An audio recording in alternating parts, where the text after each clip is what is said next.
Ну, заявлено. Какая модная шапка у тебя. Да. Теперь можно начинать. Я даже новости забыл.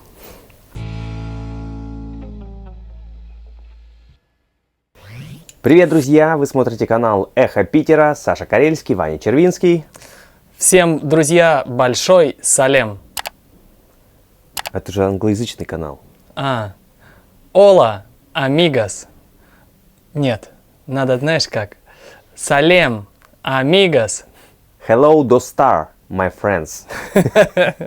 У нас 10 минут, попробуем рассказать самые интересные новости. Ну, кстати, про самую интересную новость мы должны, наверное, сказать, что сегодня ночью прошел финал America Got Talent. И, об этом мы рассказали уже, или расскажем. Ну, в общем, на Алга Петербург есть полноценный выпуск. Ищите. А может, даже и на Эхо Питера, кстати, Ищите тоже. в интернете. Я вот не знаю еще. Мы в будущем сейчас как бы. Ну, ладно. Первая новость. Sharks love jazz, say Australian scientists. Australia Macquarie University Fish Lab states sharks associate the sound of jazz with food. Shark — это акула, я знаю, в переводе с английского. И я слышал слово джаз. Неужели это акула, которая обожает джаз? Да, акулы любят джаз, потому что он у них ассоциируется с едой. Я думаю, что эта тенденция была отмечена после джазового фестиваля, онлайн джазового фестиваля, который должен был пройти в Токио, но вещал он на весь мир благодаря интернету.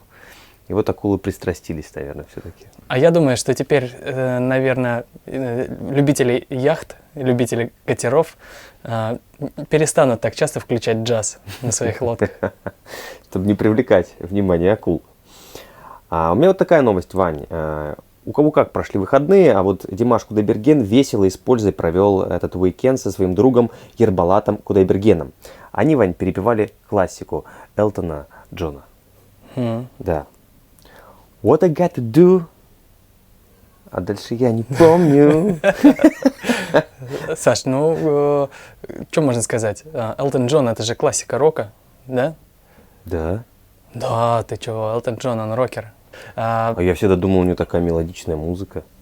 Ну, это, мне кажется, чуть позже он уже стал такой. Мне кажется, он такой революционер, рокер. Все начиналось с длинных волос. Длинных волос, по-моему, не было, но... И гитары. Элтон Джон — это классика, можно считать Как его классиком. можно быть рокером и играть на фортепиано? Ну вот такой был раньше рок. Не всегда же рок ассоциировался вот с тем, что длинные волосы и сильно на гитаре играют. А раньше рок был такой, он был... Это еще со времен Моцарта, я понял. Hollywood action star Jackie Chan says he loves Russia, thanks his fans. The actor wished that the friendship between China and Russia would last forever. Неужели Джеки Чан собирается приехать в бабье лето в Россию? I would like to say hello to my friends and fans from Russian-speaking countries and regions. Recently, I was expected to come to Russia and meet with you. However, due to some reasons, unfortunately, I was unable to come. The actor told CCTV. I apologize, Chan said in Russian. Вань, Извините, он сказал. Расскажи скорее, что это? Вот ты говоришь, что Джеки Чан собирается в Россию, а он вот извиняется, не получается, говорит, приехать. Но он говорит, что он мечтает о том, чтобы дружба между Китаем и Россией была навечной. Ну вот, опять сезон грибов пропустил. Джеки Чан? Мы так ждали. Но он извиняется, говорит, я вот хотел приехать на грибы да ягоды, но... Дела. Премьера фильма, наверное, очередная.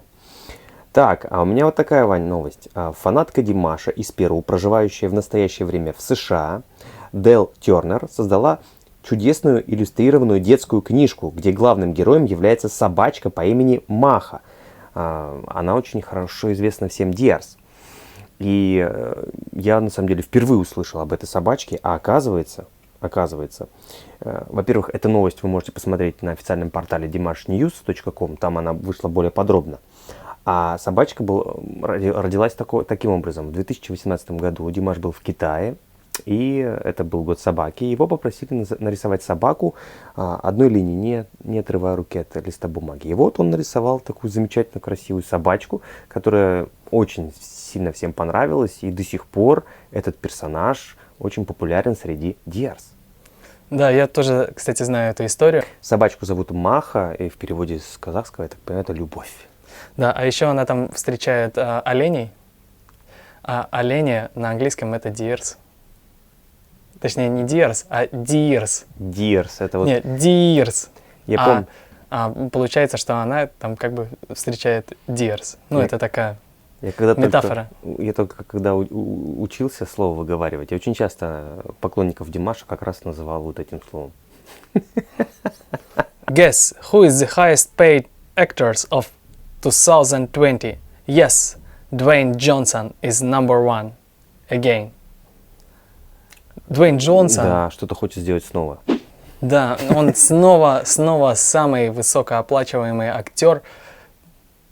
В 2019-2020 никто не смог его опередить. Слушай, мне кажется, он угрожает кому-то. Он всем угрожает, потому что он заработал $87,5 миллионов. И ближайший вот его преследователь это Райан Рейнольдс, который заработал $71,5 миллиона. Слушай, вот что значит большой сильный человек. Хочешь узнать, кто еще там? Ну? В принципе, все известные актеры: Бен Аффлек, Вин Дизель, Уилл Смит, Адам Сэндлер. Но есть еще Акшай Кумар, который расположился на 6-м месте. Это звезда Болливуда. Вольготно он расположился. И у него $48,5 миллионов. И он, кстати, обогнал Уилла Смита, Адама Сэндлера, ну и Джеки Чана. Джеки Чан вошел в десятку, но вот на последнем месте с 40 миллионами. Ну давай тогда тебе про наших олигархов тоже расскажу немножко. А знаешь, кто? А женщины ты хоть знаешь, как подобрались? Это еще и женщины-миллионерши, что ли? Ну, я скажу только про одну, просто чтобы было понятно, вот какая разница. Вот все-таки женщинам почему-то меньше платят. Это меньше, да? Нечестно. Скарлетт Йоханссон вот на первом месте 56 миллионов всего заработала. Как же так, да? Слушайте. Несправедливость. Мужики, давайте уже платить женщинам побольше. А у меня вот новость, Вань, про наших миллионеров. Значит, на Ютубе появился новый клип от Моргенштерна и Тимати. Я увлекся этими ребятами, в чат-рулетке мне постоянно о них говорят. Я думаю, ну что это за ребята? И вот, оказывается, ребята выпустили клип, и уже 15 миллионов человек его посмотрело. Это получается буквально за настоящая угроза для динамита от BTS, да? И тут сразу Тимати лениво начал отмахиваться от захлестнувшей его волны славы, успеха, что я номер один на всех музыкальных площадках страны, за сутки, скучно, может не закончить карьеру, чтобы вас больше не беспокоить, и Моргенштерн, чтобы не бесить шоу-бизнес рекордными цифрами. На что Моргенштерн отвечает: пожалей, челядь. Им же некого будет ненавидеть. Вот такие вот ребята. Надо им, кстати, подкинуть новость об актерах Голливуда, чтобы, так сказать, стимул